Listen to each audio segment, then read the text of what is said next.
Bonjour à tous. Nous sommes là aujourd'hui pour vous présenter un premier ex de l'appel à projet organisé par GRDF l'année dernière et toute la filière, qui consiste à mettre en avant l'hybridation en logement collectif. Donc pour cela, aujourd'hui, je serai accompagné de Steve Giorno, ingénieur efficacité énergétique à Marseille, chez GRDF, et de Thierry Chambragne, directeur technique régional Cogedi. Donc dans un premier temps, un petit rappel du contexte de cet appel à projet. L'appel à projet, il a été lancé l'année dernière. On est à la mise en place de la RE 2020. Le seuil 2022 vient de tomber. Au niveau des solutions gaz, on sait qu'en 2022, les solutions gaz passent telles qu'on les connaît en RT 2012. On est dans la continuité. On a la chaudière individuelle et la chaudière collective qui passent les seuils de la RE 2022. Par contre, pour les seuils 2025, on est un peu dans le flou encore. On commence à travailler avec les fabricants. Mais on sent que ces seuils vont arriver beaucoup plus vite que 2025, puisqu'on a le Pinel Plus qui vient d'arriver, qui demande les seuils RE 2020-2025. Et puis on a aussi beaucoup de promoteurs qui commencent à anticiper cette réglementation. Donc on voit qu'il faut qu'on accélère sur le développement de ces solutions. Et donc il est décidé avec toute la filière construction, donc la FPI, Fédération Promoteur de l'Immobilier, l'USH et le Pôle Habitat, d'organiser via GRDF un appel à projet pour faire émerger ces nouvelles solutions hybrides dans le logement collectif. Donc avec un premier objectif, anticiper les seuils 2025 de la RE 2020 pour accélérer l'émergence de ces solutions hybrides et puis préserver une diversité de solutions énergétiques pour la maîtrise d'ouvrage qui ne veut pas être enfermée dans une monosolution. Et puis un deuxième objectif, ça va être d'avoir des solutions hybrides opérationnelles qui vont pouvoir être concurrentielles, variées, réglementaires, connues et surtout maîtrisées par la filière. Et donc tout ça dans une démarche open innovation avec la participation des fabricants, des promoteurs, des bureaux d'études, où on va essayer de monter des équipes projets pour vraiment voir comment ces solutions vont pouvoir être mises en œuvre. Donc au niveau du planning, rapidement, l'appel à projet est lancé au mois d'avril l'année dernière. Les fabricants vont venir pitcher leurs solutions au mois de mai devant un parterre de promoteurs et puis rapidement des équipes projets vont se mettre en place.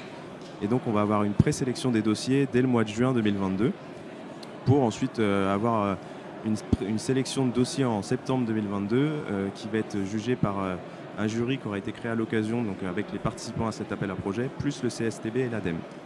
Et donc on va avoir une remise des trophées pour le projet pour Interclimat, où donc ils vont être sélectionnés 10 lauréats lors de cet appel à projet, où donc on va retrouver 2 bailleurs et 8 promoteurs qui sont sur les slides que je vous présente, et puis 4 fabricants parmi ces 10 lauréats qui se répartissent les solutions, dont on va voir par la suite la diversité. L'appel à projet, donc les lauréats vont bénéficier d'un accompagnement GRDF sur la durée de leur projet pour voir un peu l'exploitation, parce que l'idée c'est d'aller plus loin sur ces solutions. Et puis un accompagnement si besoin sur tout ce qui va être procédure réglementaire, les titres 5, tout ça. Donc on est au début de cet accompagnement de ces projets. Si on regarde un peu plus les solutions techniques qu'on a pu avoir dans ces appels à projets, donc on est sur des solutions techniques variées. On a des solutions à la fois individuelles, où on va retrouver la chaudière individuelle et le chauffe-eau thermodynamique individuel. Des solutions mixtes. Pourquoi mixtes? Parce qu'on va combiner à la fois des solutions collectives, mais aussi individuelles. Donc on va retrouver la chaudière individuelle plus un chauffe-eau solaire avec un point individuel, un chauffe-eau collectif, donc dont on va venir détailler un peu plus le fonctionnement tout à l'heure. Et puis une solution mixte aussi avec de l'hydrogène, avec une production locale d'hydrogène pour faire de l'eau chaude sanitaire. Et puis en solution collective, c'est les solutions qu'on va le plus retrouver dans l'appel à projet. La PAC hybride collective qu'on va retrouver beaucoup, et puis des solutions où on va hybrider avec d'autres énergies aussi, notamment le bois, puisque l'hybridation, c'est pas que de l'hybridation avec de la PAC. Et donc on retrouve tout un panel de solutions. Si on fait un focus sur la solution PAC hybride collective qu'on a retrouvé le plus dans cet appel à projet, donc on retrouve 2 fabricants dans l'appel à projet. On a Atlantique avec une solution de PAC dédiée par usage, une solution PAC pour le chauffage et une solution PAC pour le CS, avec des variantes en fonction des projets, puisqu'on va avoir de l'individualisation via un module thermique d'appartement, on a des projets avec de la récupération de chaleur sur groupe froid, et puis des projets aussi avec du préchauffage solaire. Et puis pour Vaillant, même principe, on est sur de l'hybridation avec de la PAC, sauf que cette fois la PAC n'est pas dédiée par usage, c'est une PAC commune qui va faire à la fois le chauffage et le CS. Et à chaque fois, la chaudière collective est là pour faire la pointe du chauffage ou de l'ECS. Sur les autres solutions, on en parlait tout à l'heure, on a une solution collective de CS hybride à partir d'hydrogène et un appoint gaz. Donc en fait, on va venir via des panneaux solaires alimenter un électrolyseur pour avoir une production locale d'hydrogène qu'on va venir injecter dans la chaudière pour décarboner. Et puis l'autre solution individuelle, un peu plus connue, puisque c'est une solution mature qu'on connaît bien en maison individuelle, qui va être l'association d'une chaudière individuelle et d'un chauffe-eau thermodynamique individuel. Donc là, on vient combiner les deux éléments et la chaudière va venir faire la pointe du chauffe-eau thermodynamique si besoin. Donc voilà, je vous avais présenté rapidement un peu le contexte de cet appel à projet, les premières solutions qui sont ressorties. Et donc maintenant, on va venir faire un focus sur deux projets qui ont été récompensés. Donc on a la chance d'être accompagné aujourd'hui de Thierry Chambragn, qui fait partie du groupe Cogedim. Thierry, est-ce que vous pouvez nous présenter rapidement Cogedim et puis la fonction que vous occupez au sein de Cogedim?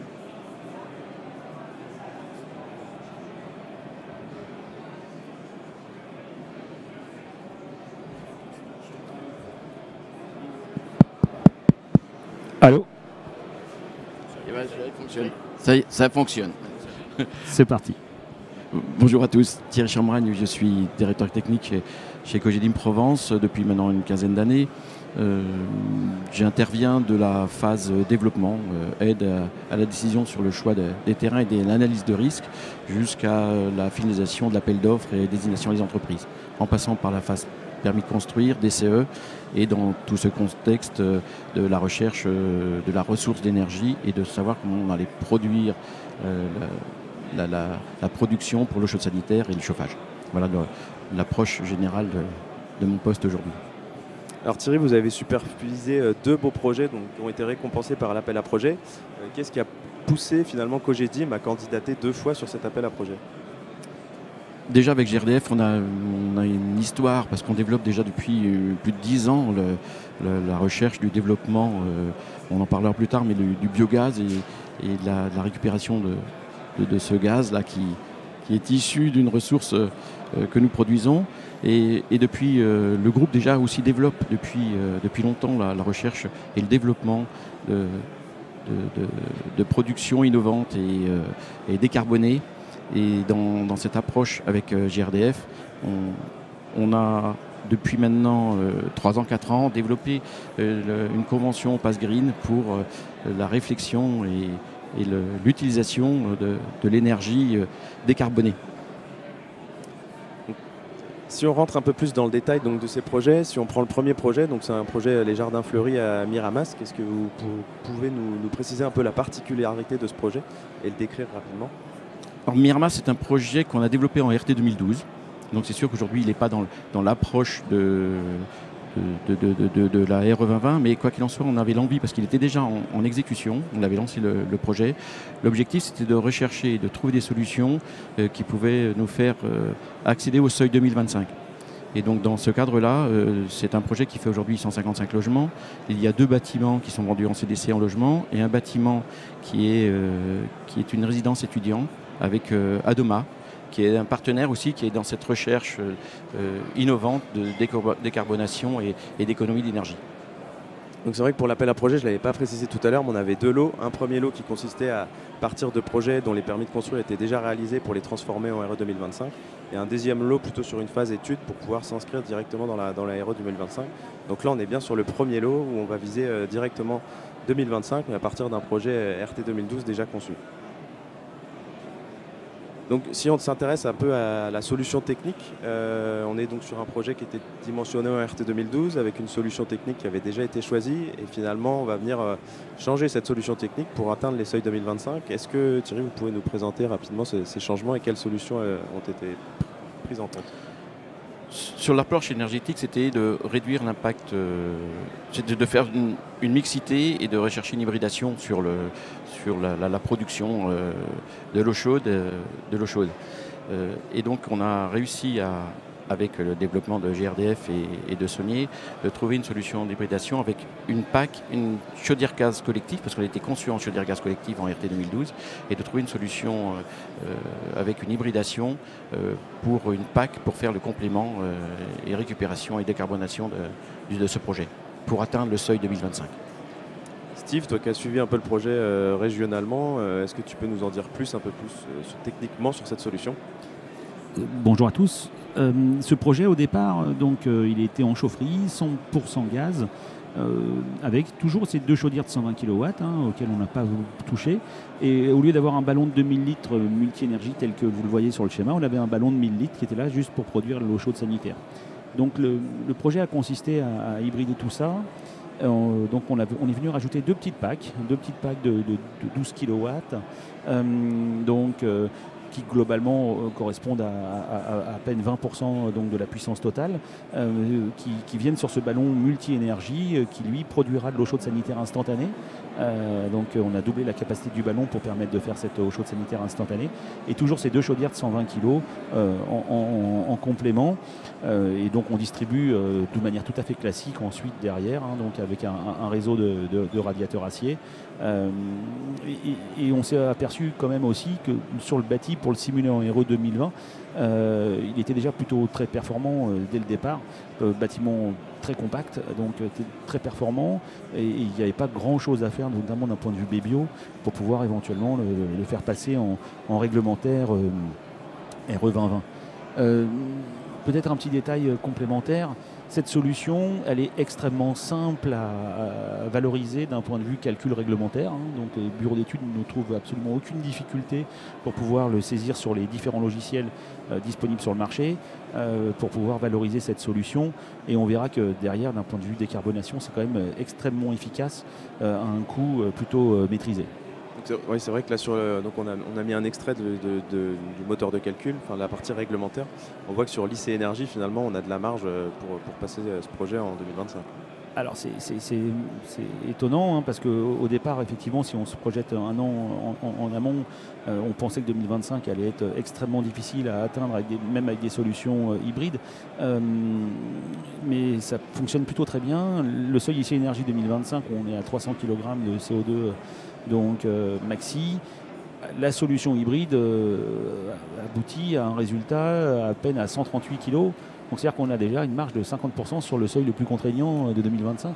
Ce qui fait que si on voulait être tout à fait honnête, on ne l'a pas fait parce que ça ne nous semblait pas cohérent, mais une seule PAC suffirait pour atteindre le seuil et venir juste se situer en dessous.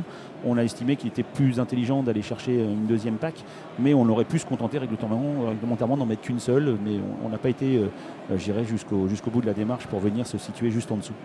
Au niveau des modifications qui ont été apportées sur le projet, le BBio, tu sais nous dire un peu quelles ont été Alors le projet étant en cours, le BBio n'a pas été modifié pour construire le bâtiment tel qu'il aurait été nécessaire de le faire en RE 2020, parce qu'il aurait nécessité d'avoir un peu plus d'isolant et puis de modifier tout un tas de sujets en termes de brasseurs d'air et de confort d'été sur les menuiseries et la gestion des occultants. Donc le travail a été fait, mais le bâtiment étant en cours de construction, on n'a pas été jusqu'au bout de la démarche sur la mise en œuvre de ces solutions, mais peut-être que Thierry peut nous en dire un peu plus. Oui, sur la solution, si on avait poussé plus loin la démarche, il aurait fallu investir un peu plus. Mais aujourd'hui, on a quand même poussé la réflexion et les études, et on n'avait pas un gros effort à faire. Il fallait surtout gérer les occultations, comme l'a dit Steve, et aussi rajouter des brasseurs d'air. Et globalement, on pouvait réussir à gérer le degré heure, parce que notre problématique sur la zone H3, c'est vraiment le degré heure, et c'est ça le point particulier que nous avions à gérer sur cette zone climatique. Alors justement, là, on a parlé technique. Sur l'aspect financier, Thierry, qu'en est-il de ce projet d'hybridation ?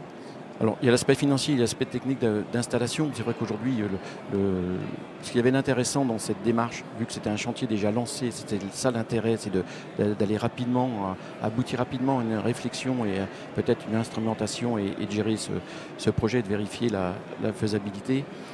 Déjà, on a réussi à trouver une terrasse assez abritée qui ne mettait pas en cause le permis. Donc ça, c'était une chose qui était relativement simple. La solution technique, elle est connue parce que c'est que du matériel aujourd'hui existant et donc il n'y avait pas de nouveauté. Donc c'était intéressant de pouvoir associer déjà des techniques, de mixer des techniques existantes. Et sur le coût aujourd'hui, c'est une approche qui fait entre 30 et 35 000 euros en plus-value sur l'approche des PAC, en sachant qu'aujourd'hui c'est 35 000 euros sur les 100 logements, sur les 100 résidences étudiantes. Aujourd'hui ça fait 300 euros par logement. C'est tout à fait acceptable, en sachant que si nous avions sans doute lancé cette analyse dès l'approche, on aurait pu réduire la charge financière de ce projet. Merci. Steve, du coup, le projet, on voit qu'il est bien lancé. Est-ce que vous allez en profiter sur la région pour faire en référence et puis suivre un peu l'exploitation de ce projet? Du coup, il y a une réflexion qui a été lancée, ça y est, c'est en cours, donc avec Cogedim et puis le preneur, parce qu'on a la chance de connaître déjà le preneur en termes d'exploitation du bâtiment qui est Adoma. Donc une réunion de tous les intervenants pour pouvoir se mettre d'accord sur le suivi du projet qui sera mis en service au mois de novembre. Hein. Donc on va profiter d'avoir une vraie solution qui va être mise en œuvre très rapidement. Donc on va instrumenter ce projet pour pouvoir faire un suivi de performance énergétique. L'idée étant de valider différents sujets, hein, le taux de couverture des packs versus le taux de la consommation de gaz, l'aspect bien évidemment carbone hein, lié aux consommations des différentes énergies. Et puis on essaiera de mettre en place différents scénarios. Donc le centre technique qui nous accompagne à la définition de tout ça a été retenu. Les premières réunions de travail ont déjà commencé. Et là l'idée étant de modifier le projet dès le départ de l'entreprise qui a le lot CBC pour installer dès le début les capteurs pour éviter de revenir une seconde fois donc, et je dirais découper des tuyaux qui auraient été réalisés quelques mois auparavant donc, pour livrer la chaufferie directement en l'état capable de récupérer ce délai. Donc ça veut dire qu'on pourra se revoir éventuellement déjà l'année prochaine, mais on pourra vous partager un peu les résultats au-delà de la théorie pour pouvoir voir un peu comment se comporte de manière réelle le système. D'accord, donc c'est une belle transformation de ce projet de l'appel à projet qui va aboutir bientôt, parce que tu l'as dit en novembre 2023. Maintenant, intéressons-nous à l'autre lauréat de l'appel à projet, qui est un autre projet complètement différent. Thierry, justement, est-ce que tu peux nous expliquer pourquoi ce projet est différent et quelle est sa particularité? L'opération Néo 2, qui vient en continu d'une opération, on a fait de 50 logements précédemment, c'est une opération de 25 logements. Sur du R+3 et la particularité de ces opérations, petites opérations, c'est qu'en RE, même 2020, on développe ces opérations en général en chaudière gaz individuelle, parce qu'aujourd'hui techniquement et économiquement pour nous c'est le plus intéressant, et l'objet c'était de le projeter tout de suite en seuil 2025. Seuil 2025, tout le monde a entendu qu'aujourd'hui on ne pouvait pas faire de chaudière gaz individuelle, et notre recherche avec GRDF et bien sûr les industriels, c'était de savoir comment on pouvait continuer à développer des petits projets, donc petits bâtiments avec des entités thermiques réduites, comment on pouvait continuer à développer avec une technique qu'on maîtrisait, qui est la chaudière gaz individuelle. Et dans cette démarche, on a essayé de développer le seuil 2025 en intégrant le degré heure et l'énergie sur l'eau chaude et la production chauffage. Alors justement, si on fait un focus sur la solution technique retenue cette fois, différente complètement de l'autre, est-ce que tu peux nous l'expliquer rapidement? Là aujourd'hui, oui, on reste sur une installation de chaudière individuelle que l'on connaît dans nos installations, et l'intérêt, là je pense que Steve après complétera, l'intérêt c'est d'associer un module à la chaudière qui est associé à une préchauffage de l'eau chaude sanitaire. Dans la zone H3 aujourd'hui, notre problématique c'est l'eau chaude sanitaire, c'est pas le chauffage, et de gérer par l'intermédiaire d'un système collectif le préchauffage de la chaudière individuelle. Alors, quand on fait le comparatif des consommations énergétiques, en effet, on est impacté à peu près à 60% par l'eau chaude sanitaire et 40% par le chauffage. Donc c'est-à-dire qu'à partir du moment où on commence à décarboner l'eau chaude sanitaire, il y a un vrai intérêt sur le résultat final. C'est un peu ce qu'on a essayé de faire sur ce projet, où ce que vous voyez, c'est qu'en réalité, donc, on a mis des panneaux solaires, très peu, puisqu'on est à moins d'1 mètre carré par logement, hein, 0,8 mètre carré par logement, qui donc préchauffe, hein, donc c'est de l'eau chaude terre. Donc là on est sur un réseau fermé, hein, donc c'est de l'eau de chauffage avec un réseau préchauffé qui se balade dans les gammes techniques donc des appartements, et qui va venir attaquer un petit échangeur qui lui reçoit de manière prioritaire l'eau froide et qui va préchauffer cette eau froide en fonction de la température qu'on aura dans ce réseau. Donc c'est-à-dire que la chaudière viendra simplement assurer le complément ou pas, selon la température à laquelle ressortira l'eau froide préchauffée de ce petit échangeur complémentaire qui vient se fixer juste sous la chaudière. Donc c'est très efficace. Et puis on a tendance à le dire, mais c'est important, ça reste la solution individuelle presque unique qui évite aujourd'hui la mise en place d'unités extérieures, quoi, hein. Donc si toutefois on passait en solution individuelle électrique, où on a du mal à trouver des solutions individuelles électriques aujourd'hui sur le marché qui ne nécessiteraient pas la mise en place d'unités extérieures. Et ça, c'est quelque chose aujourd'hui dans le cadre de la conception de bâtiments qui est extrêmement important. Donc là, on est sur une solution mixte, à la fois individuelle mais avec des équipements collectifs. Et donc, il a fallu intégrer, mettre en place dans le bâtiment. Au niveau de l'implantation, justement, comment vous avez procédé? Donc je disais 0,8 mètres carrés, donc il a fallu mettre à peu près 12 capteurs. On arrive à plus de 50% de couverture solaire, hein, sur le global. Donc ça, c'est la partie assez simple à mettre en œuvre des capteurs solaires sur le toit. Et ensuite, du coup, il a fallu trouver un local. Et là, peut-être Thierry peut nous expliquer comment ils ont trouvé ce local et pour pouvoir mettre la tripaille technique qui permettait de la diffusion de cette eau chaude préchauffée. Oui, la surface de la sous-station n'était pas non plus très, très importante. Donc d'avoir une préparation et non une chaufferie générale ne demande pas une surface trop importante. Et donc de trouver 10 mètres carrés, ça a été relativement aisé sur le projet. On a réussi à les installer. Et donc de pouvoir, c'était l'impact, parce que sur la toiture aujourd'hui l'important c'était de le positionner au niveau du permis de construire. Mais après c'était l'impact des emprises de la sous-station qu'il fallait mettre en œuvre. D'un point de vue réglementaire, ce qu'on a abordé sur la solution tout à l'heure précédente, où on a vu qu'il n'y avait pas de difficulté à la saisir, là on est sur une solution un peu mixte avec du solaire thermique. Est-ce que ça a posé des problèmes au bureau d'études pour la saisir? Alors, ça n'a pas posé de problème à la fin, on a quand même un peu cherché. Parce que de base, ces solutions collectives individualisées ne sont pas si évidentes au départ pour pouvoir trouver les solutions, mais ça s'est plutôt bien passé, hein.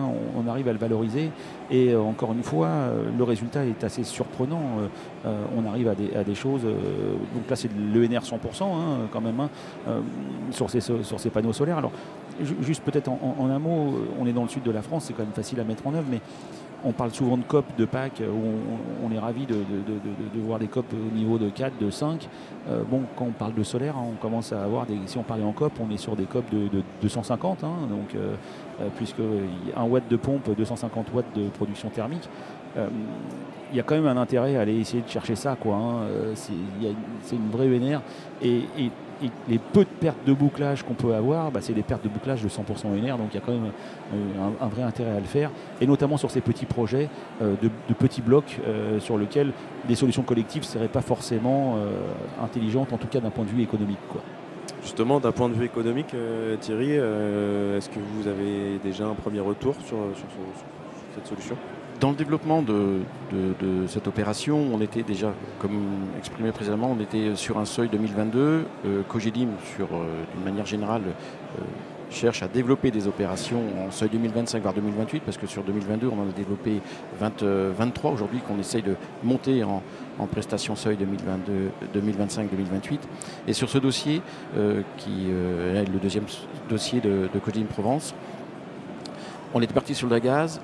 La première estimation, on avait même des chaudières bois, on avait des choses de développement de différentes productions d'énergie. On s'était orienté vers une PAC collective avant de connaître l'hybridation. La PAC collective, on était plutôt sur du 2002-2500 euros d'impact financier par rapport à une chaudière de gaz individuelle. Mais l'hybridation, aujourd'hui, on est plutôt sur un chiffre de 1500 à 1600 euros en plus-value par rapport à l'installation qu'on avait prévue seuil 2022. Donc de projeter du 2025, aujourd'hui, le surcoût pour nous, aujourd'hui, sera à peu près de 1500 euros, 1600 euros par logement. Donc là, on était sur une phase plutôt étude. Quelle va être la suite donnée à ce projet? Là aujourd'hui, c'est vrai qu'aujourd'hui on est en phase permis, on devrait obtenir au mois de mars le permis.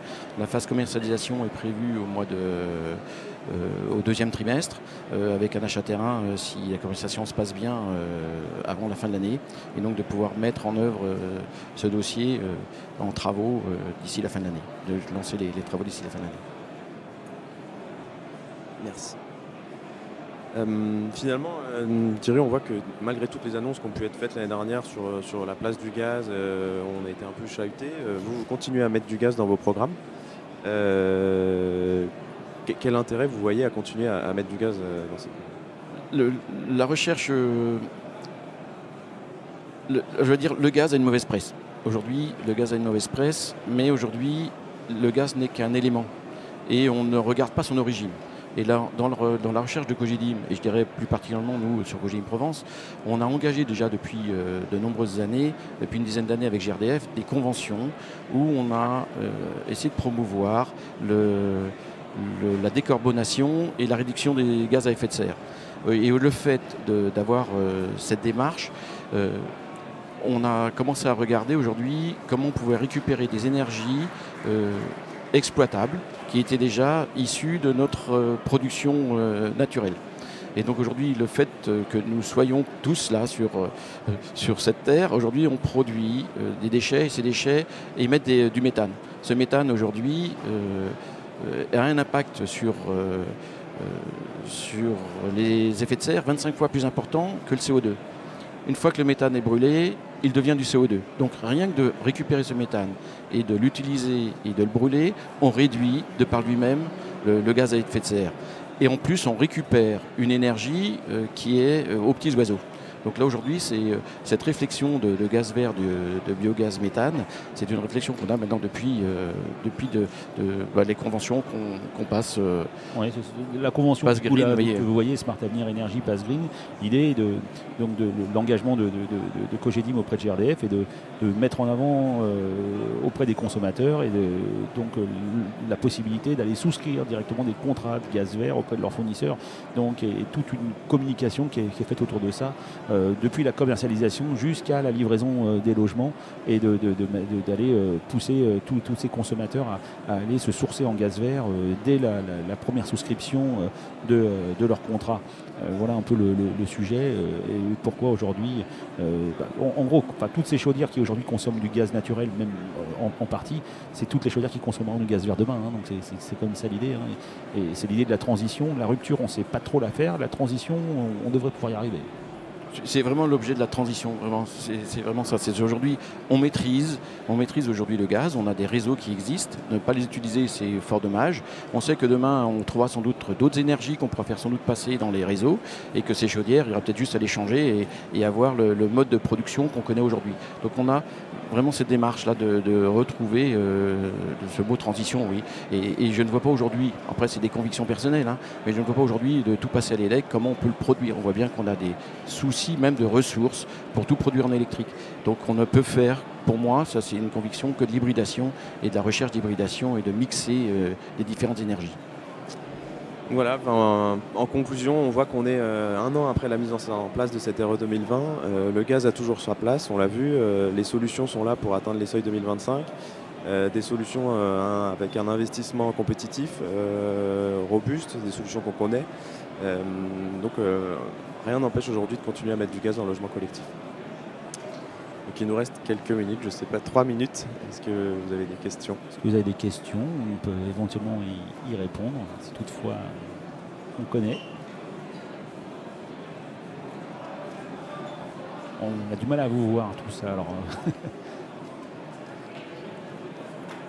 Alors si toutefois il n'y a pas de questions, on peut peut-être dire deux, trois mots complémentaires. Ces solutions-là d'hybridation, notamment avec ces capteurs solaires, qui fonctionnent très très bien dans le sud de la France, qui fonctionneraient éventuellement un petit peu moins bien ailleurs, dans le nord par exemple, du fait du rayonnement. Donc on est en train de réfléchir à comment on pourrait mettre une autre source d'énergie en tête de préchauffage collectif, d'eau chaude sanitaire. Donc il y a différentes pistes qui sont évoquées. On commence à voir de quelle manière on pourrait les valoriser d'un point de vue calcul.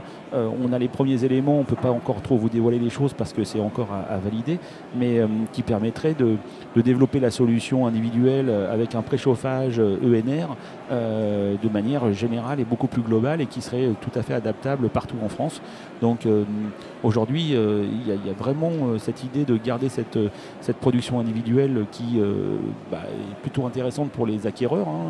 C'est une recherche et en évitant du coup une électrification comme étant le seul moyen unique de production. Et il nous reste à peine 30 secondes, je pense qu'on est plutôt pas mal. Merci en tout cas à tous Merci. de votre écoute attentive.